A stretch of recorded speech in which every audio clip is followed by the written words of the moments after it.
Right, today I am changing the transmission oil on this car. This is a 2005 Audi S4 with a V8 engine and an automatic gearbox.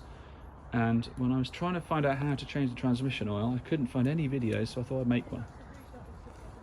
The reason no one has any videos of changing it is because it's supposed to be a lifetime fill. You're not supposed to change it. The reason I'm changing it is because I had to crack one of the transmission lines, which some fluid came out, and I thought I'll just replace it, but I don't know how much to replace, so I'm going to just drain the whole lot and change it. Right, so here's the underneath of the car. You are going to need a 17mm hex socket, which is one of these ones. Where's that, 17? You're going to need a 5mm Allen key for the drain plug, and you're going to need a T25 to go around the outside of the pan. You have the option of taking the pan off. I don't think you actually need to, but I'm going to do that because inside there's magnets which need to be cleaned, and there's a filter that you can replace as well.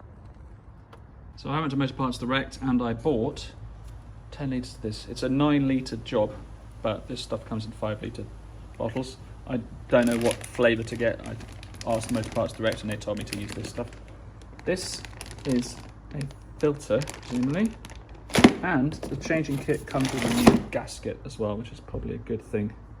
So we've got gasket, we've got this stuff, a new filter, and crucially, there's no fill from the top. You can't refill it from the top, you need to pump it in. Sounds like it's going to be a total nightmare, but I bought this stuff and I've actually got a syringe over there as well, so I'm not quite sure how that part's going to work, but we're going to find out. Right, okay, so here we are going underneath the car. It's always difficult to see what's going on underneath the car. I've actually already started draining it and taking off a load of the nuts before I thought I'd make this video. But under here is the transmission fluid sump. You can see it right in the middle there. You can see there's some oil dripping, just what's left over. There you go. I've taken several litres out in one of those buckets at the back. There's a little bit dripping out still. And I've started undoing the bolts. They're quite long and quite tight, so what I used was an impact driver because it's a bit squished under here. I haven't got leverage. I highly recommend if you have a ramp or if you can jack up the back of the car, you do that because it's a bit squashed under here. But yeah, you just go around the outside and there's a shed load of bolts, each of which looks like this. So there's tons and tons of them, and I've got a little tray here. They appear to be made of aluminium. Oh no, they are steel. Okay. So I'm just going to collect all of those, and the plan is this: undo all the ones around the side, leave one at the back, and then crack this at the front and tip it forward, and that way the oil will drain out of the drain hole here and not just slosh around all over my face when I try and take something off. That's the plan. We'll see how that goes. Right, so I've taken all of them except for about one or two at the back, and as soon as I did them, this thing moved. You can see now this is loose, and suddenly oil is starting to dribble everywhere. So what I'm going to do is get that big black pan and put it back over here, and then carefully loosen the ones at the back to tip it a little bit more, try and catch as much of this oil as I can because it's a bit gross.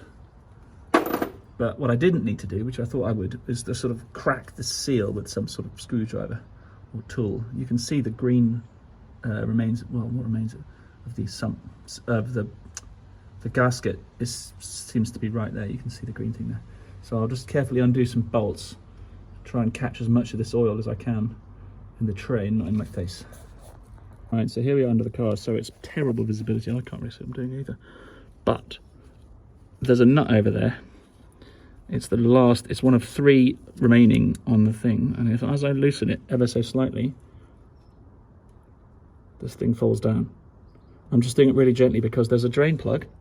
What I want to do is for all the oil that's still in the bottom of the pan to sort of slosh over to the drain hole and fall out of the drain hole rather than on over my face when I drop the whole thing.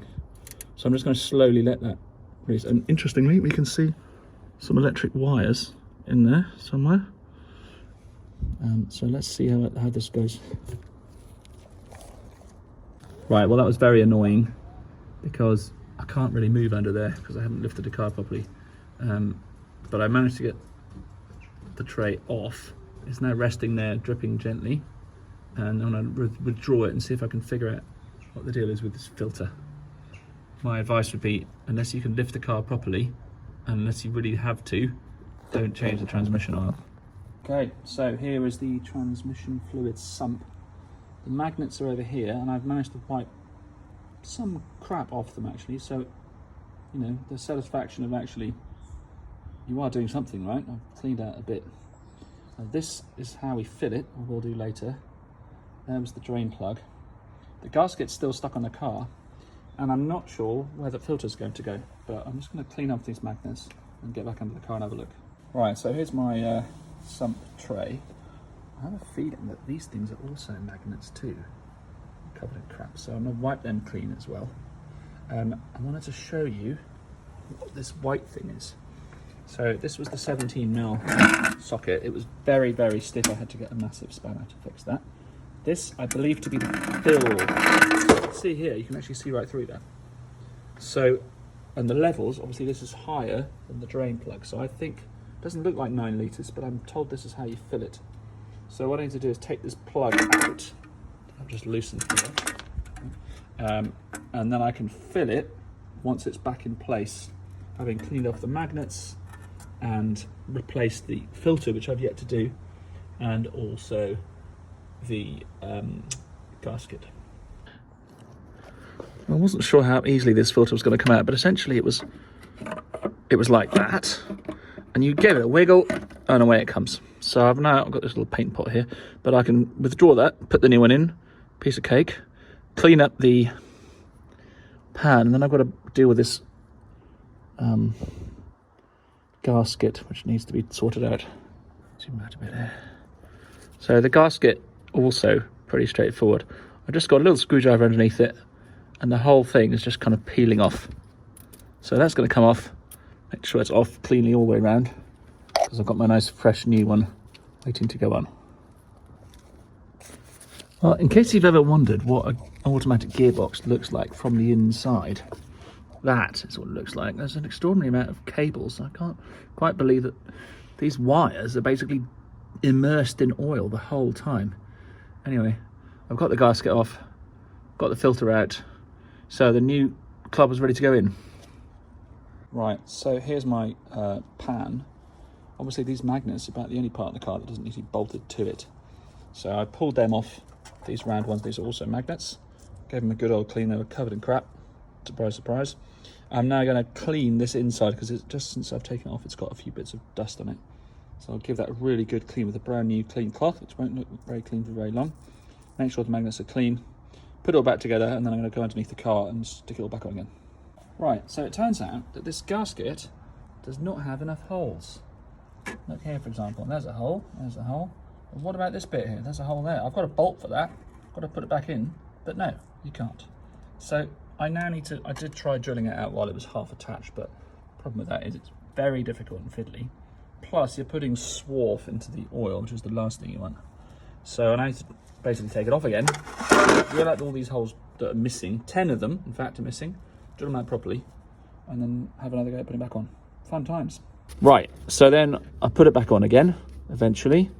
I use the impact driver because it's really difficult to get the bolts back in. Right, now I've got to fill it. So I cracked the 17mm the sump plug before. It's here, but it goes in there. I'd cracked this thing before taking it off because it's really, really stiff. Actually, the easiest thing would have been to crack it while it's under the car, because when it's bolted onto the car, it's easier to get at. Well, it's not easy to get at, but it's easier to put some leverage on it, because otherwise you're holding this pan in one hand and you're holding the spanner in the other. So basically, crack the 17mm thing before you take it off the car, right? And before you put the pan back on, I can recommend putting a hose through the hole. It's actually quite fiddly. I managed to get it in, right? But it's a bit fiddly, so you're well advised to put this hose in before you put the pan back on. This is me, the hose. I've got a pump that's going to pump oil in the other end, and I need to check it from there. Right, so this is the arrangement I've got. Here's the tub of juice. There's some crappy pump I found on eBay, and the hose going into the to that big filler hole over there. It's kind of working, just very slowly. Right, so now I've done some pumping and it's now leaking out the hole.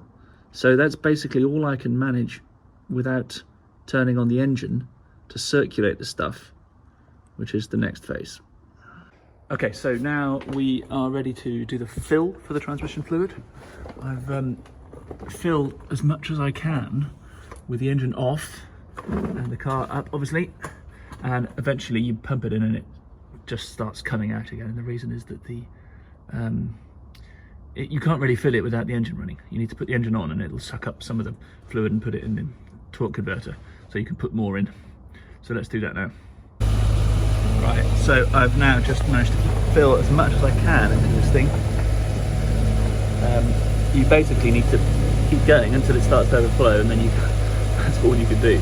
But the point is that you have to keep the temperature of the oil down. So you fill it, then turn the engine off and let it cool down for 12 hours or whatever, and then come back, start it up again, and you'll find there's room for more.